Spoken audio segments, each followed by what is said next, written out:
Ayan po mga kalihab, nagbe-bed naman po sila parin po sa si Joel ng pang poste natin. Ayan. Ayan po. Iniiskwalahan na po nila. Ayan. Kalihab. Ano na po nila. Iniiskwalahan para makapag-assemble kami ng pamposte. Pa naman po ito. Yung mas maliit naman na anil yung ginagawa ko ngayon. Ito mas malaki to. Ito yung pambiga natin. Mas maliit siya. Gis at saka 13 yan. Ako naman po yung gumagawa ng anilyo.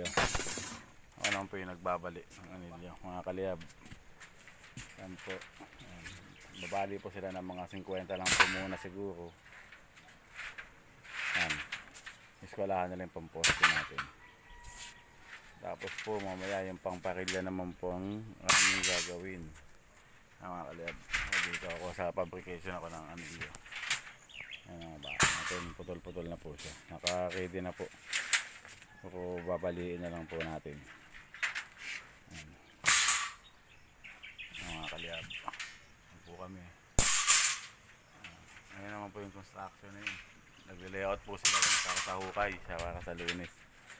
Maraming pong salamat mga kalihab. Pa-like and follow and share.